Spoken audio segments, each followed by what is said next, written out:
आज हफ्ते के पहले कारोबारी दिन शेयर बाजार ने नया ऑल टाइम हाई बनाया। सेंसेक्स ने आज के ट्रेडिंग सेशन के दौरान 66,310 और निफ्टी ने 19,641 का स्तर छुआ।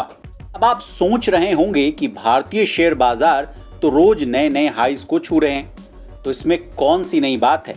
तो जनाब, ऐसा नहीं है। हमारा देश दुनिया भर के तमाम देशों के मुकाबले बड़ी तेजी से आगे बढ़ रहा है। भारत टॉप 5 इकोनॉमीज की लिस्ट में भी शामिल हो गया है और अगर सब कुछ ठीक रहा तो भारत दुनिया की दूसरी सबसे बड़ी इकोनॉमी वाला देश बन जाएगा। लेकिन इन सभी खबरों के बीच भारत के पड़ोसी देश चीन को लेकर एक बुरी खबर सामने आ रही है।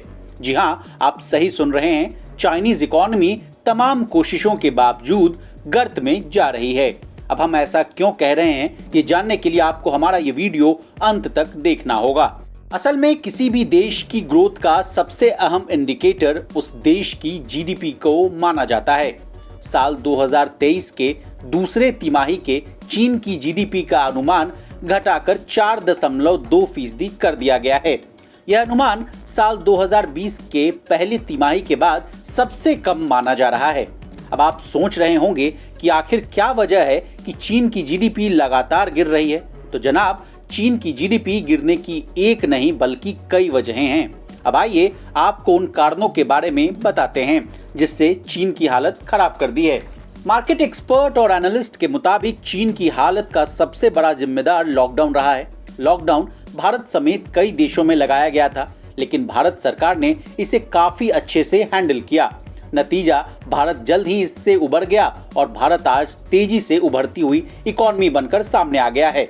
वहीं चीन की बात करें तो चीन लॉकडाउन का इम्पैक्ट नहीं झेल पाया और उसका काफी असर देखने को मिल रहा है। सप्लाई चेन प्रभावित होने से चाइनीज इकोनॉमी को काफी नुकसान झेलना पड़ा। हालांकि चीनी सरकार ने एक्शन लिए, लेकिन तब तक काफी देर हो चुकी थी।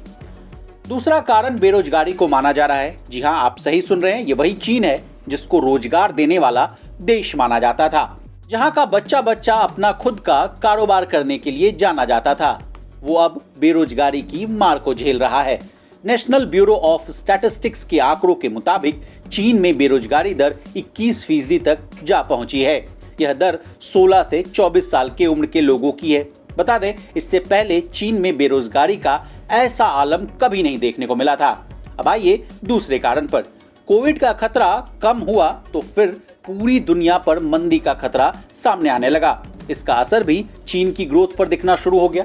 लॉकडाउन की बची खुची कसर ग्लोबल स्लोडाउन ने पूरी कर दी। एक समय चीन दुनिया के सबसे बड़े निर्यातकों में से एक देश माना जाता था, लेकिन ग्लोबल स्लोडाउन के कारण डिमांड प्रभावित हुआ, जिसका असर चीन की इकोनॉमी पर देखा जाने लगा।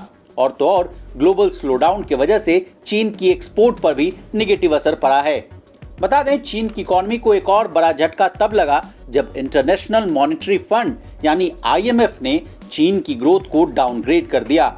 इंटरनेशनल मॉनेटरी फंड के मुताबिक ग्लोबल स्लोडाउन की वजह से साल 2023 के ग्लोबल इकोनॉमी की ग्रोथ को डाउनग्रेड किया और कहा कि चीन की ग्रोथ आगे भी डाउन में जा सकती है।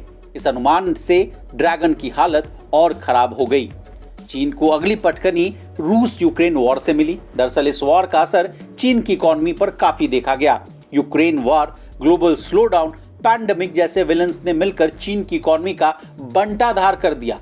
बाजार के जानकार चीन को लेकर आगे के लिए भी सकते में हैं। दरअसल माना जा रहा है कि साल 2023 की दूसरी तिमाही में चीन की ग्रोथ अस्थिर रहने वाली है। चीनी सरकार के सामने कई ऐसी चुनौतियां हैं जिससे पार पाने के लिए सरकार को काफी मशक्कत करनी पड़ेगी। ब्यूरो रिपोर्ट, बिस्ता। बिज़नेस प्रीमियम, यहाँ आपको मिलेंगे ढेरों फायदे। तो आज ही YouTube पर ज्वाइन करें।